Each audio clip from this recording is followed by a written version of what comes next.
Vamos a hablar de un tema incómodo, un tema que enoja a mucha gente. Sí, exactamente. Impuesto a las ganancias.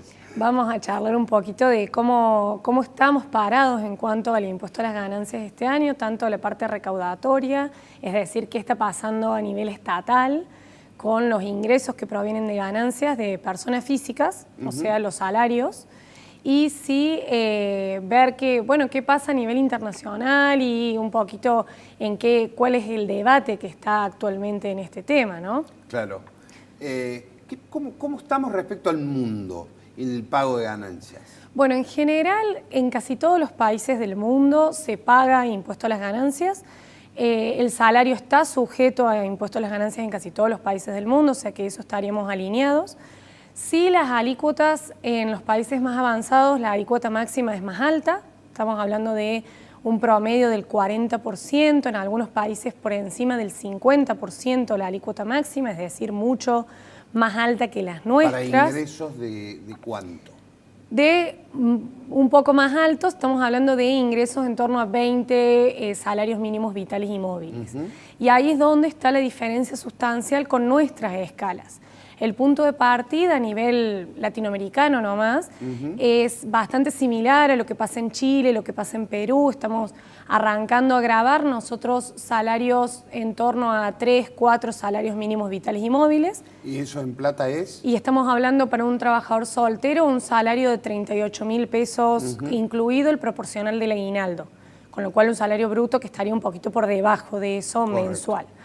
Estamos hablando entonces de 3, 4 salarios mínimos vitales y móviles, pero la alícuota máxima se alcanza para salarios ya de 100.000 pesos, que estamos hablando de 8 salarios mínimos vitales y móviles, cuando en Chile o en Perú estos valores alcanzan a 20 salarios mínimos vitales y móviles. Claro. Con lo cual tenemos, arrancamos relativamente bien en cuanto a las alícuotas mínimas y cuáles son los salarios grabados respecto a lo que pasa en la región, pero sí es cierto que vamos grabando proporcionalmente más a medida que aumente el ingreso respecto de lo que hace el resto del mundo.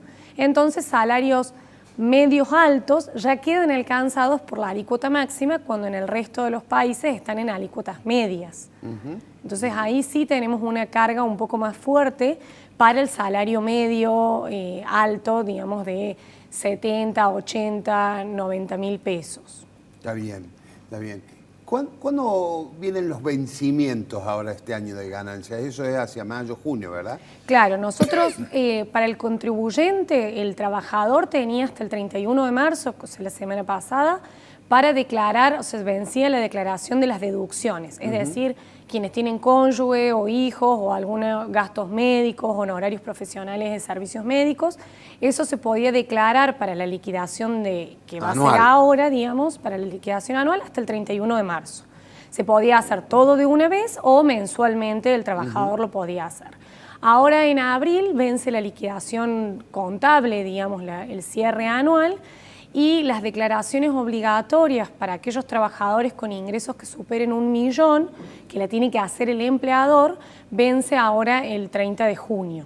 Así que estamos con unos meses moviditos en cuanto a las presentaciones. ¿Se esperan cambios en el esquema durante este año, sobre todo porque es un año electoral, digo? Y en cuanto a los cambios de parámetros, no se están discutiendo particularmente, ya hubo bastantes cambios en estos últimos años. A partir de la gestión actual se actualizaron los parámetros con el RIPTE, es decir que anualmente se actualiza el mínimo no imponible y las deducciones permitidas. Ahí hacer la aclaración que el RIPTE el año pasado quedó bastante por debajo de la inflación. Aclarémosle a la gente qué es el RIPTE. Es la remuneración promedio que se toma del trabajador formal, que se toma para actualizar las asignaciones, las jubilaciones, digamos, todos los haberes a nivel general, digamos, en lo que es el sector público, se hace un indicador de cómo evolucionaron las remuneraciones promedio. En ese, digamos, el año pasado las remuneraciones promedio, según este indicador, crecieron en torno al 28%, con lo cual el mínimo no imponible y todas las deducciones de ganancias aumentaron el 28% para lo que sería 2019. Sin embargo, bueno, la inflación superó el 40%, entonces ahí se vuelve a generar un desfasaje en cuanto a la carga tributaria que implica el impuesto a las ganancias. Está bien. Yo recuerdo, cuando vos estabas hablando, recordaba que Macri, cuando llegó al gobierno, prometía, te estás riendo porque estás pensando igual que yo, o lo mismo, prometió que los asalariados no iban a pagar ganancias. Es siempre una promesa de campaña el impuesto a las ganancias. Después, la dinámica, no digo que sea una mentira, digo que después la realidad se lo lleva puesto al deseo o al proyecto, sobre todo si no está debidamente planificado. Estamos hablando de que el impuesto a las ganancias a personas físicas implica el 7% de la recaudación, con lo cual son 2 puntos más o menos del Producto Bruto, que es lo que cayó la economía el año pasado, digamos. Son montos altos en términos de recaudación.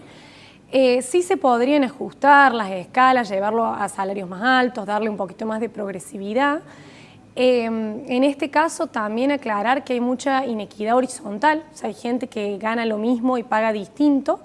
Un monotributista que está en la última escala, que gana en promedio o tributa en promedio 90.000 pesos anuales, eso está permitido dentro del monotributo, paga con obra social incluida 6.200 pesos mensuales, mientras que un trabajador en la misma, digamos, en el mismo rango, estaría pagando de ganancias en torno a 9.000 pesos mensuales, sin incluir la obra social que se la descuentan aparte, porque el trabajador en relación de dependencia, el aporte de obra social lo hace fuera de lo que es el componente impositivo. Igual la obra social del monotributo no me parece que sea importante a la hora de esperar una cobertura significativa.